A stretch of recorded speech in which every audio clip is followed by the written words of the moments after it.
नमस्कार दोस्तों, स्वागत है आपका हमारे चैनल पर। चलिए आज स्टार्ट करते हैं एक नए टॉपिक के साथ, बायोस्टैटिस्टिक्स एंड रिसर्च मेथडोलॉजी।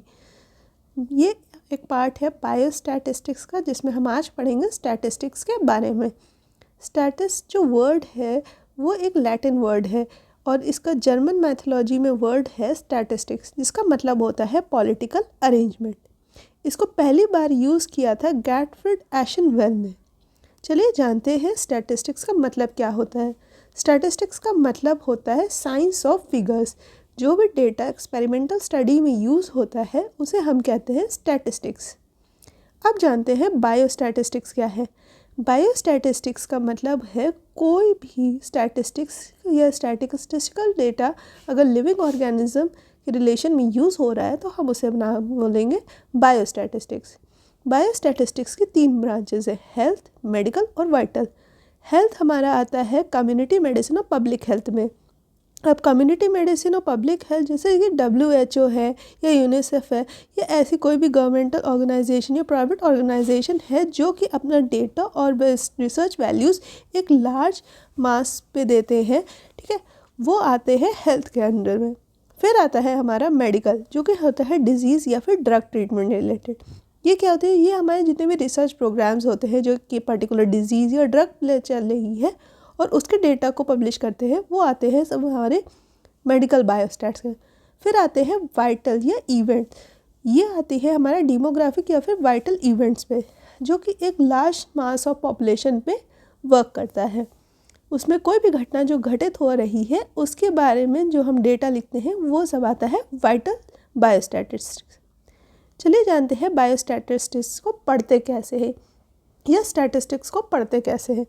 इसमें हमारी 5 चीज़ें होती है, कलेक्शन, ऑर्गेनाइजेशन, प्रेजेंटेशन, एनालिसिस और इंटरप्रिटेशन। कलेक्शन क्या होता है, जो भी डेटा है उसको हम कलेक्ट कर रहे हैं अपने सोर्सेस से, चाहे प्राइमरी हो या सेकेंडरी हो, वो सब आता है कलेक्शन में। फिर आता है ऑर्गेनाइजेशन, उन चीज़ों को हम रख कैसे रहे, रख रखाव कैसे है, प्रारूप कैसा है, वो सब आता है हमारा ऑर्गेनाइजेशन में। फिर आता है प्रेजेंटेशन। प्रेजेंटेशन क्या है कि हम किसी भी चीज़ को प्रेजेंट कैसे कर रहे हैं या फिर उसको किसी भी मार्केट में उसको दिखा कैसे रहे हैं, ठीक है, वो हमारा आता है प्रेजेंटेशन। फिर आता है एनालिसिस कि हमें उस चीज़ टूल को, इस चीज़ को कैसे यूज़ कर रहे हैं और क्या डिटर्मिन करने के लिए यूज़ कर रहे हैं, वो सब आता है हमारा एनालिसिस में। फिर है कि उससे हमें क्या फ़ायदे हो रहे हैं, क्या नुकसान हो रहे हैं, क्या हमें एंड रिजल्ट मिल रहा है, ये सब हमारा आता है इंटरप्रिटेशन में। अब जानते हैं कैरेक्टरिस्टिक्स और लिमिटेशंस। कोई भी चीज़ होती है उसके हमारा कैरेक्टरिस्टिक्स और लिमिटेशंस दोनों होते हैं। कैरेक्टरिस्टिक क्या है, ये जो हमारा स्टैटिस्टिक्स है, अब ये जो हमारा स्टैटिस्टिक्स है उसको हम यूज़ करके कैरेक्टरिस्टिक्स है क्वांटिटेटिव एक्सप्रेशन, मतलब जो हमारा डेटा है वो क्वांटिटेटिव मतलब जिसे हम गिन सकते हैं या नंबरिंग कर सकते हैं, ठीक है, या उसे मेजर कर सकते हैं वो। फिर क्या है, ये है एग्रीगेट ऑफ फैक्ट्स, मतलब जो भी चीज़ें हैं उसको हम सम अप करते हैं, समेशन करते हैं ये। फिर आता है ये affected by the multiple causes, मतलब जो भी चीज़ें हैं वो बहुत सारे फैक्टर्स से अफेक्टेड होती है, तो इस हिसाब से उसका रिजल्ट जो होता है वो चेंज हो जाता है। नेक्स्ट आता है हमारा estimation according to reasonable standard and accuracy. जो भी हमारा एस्टिमेटेड वैल्यू है वो कि एक निर्धारित चीज़ों पे ही, मतलब कुछ चीज़ों पे ही निर्धारित करता है, जिसको हम स्टैंडर्ड ऑफ एक्यूरेसी में मेजर करते हैं।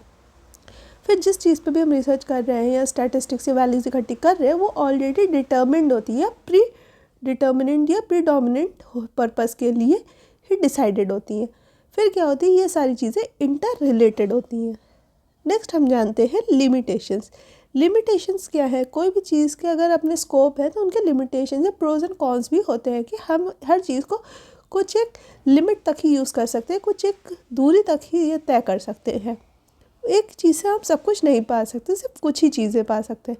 तो जैसे कि हम इससे क्वालिटेटिव डेटा नहीं ऑब्टेन कर सकते हैं किसी भी इंडिविजुअलिस्टिक स्टडी के लिए नहीं है। इंडिविजुअलिस्टिक मतलब जहाँ पे कंपैरिजन ना हो, सिर्फ एक ही चीज़ के ऊपर व्याख्या की जा रही है। फिर क्या है, ये बेस्ड होता है एवरेज पर, ठीक है।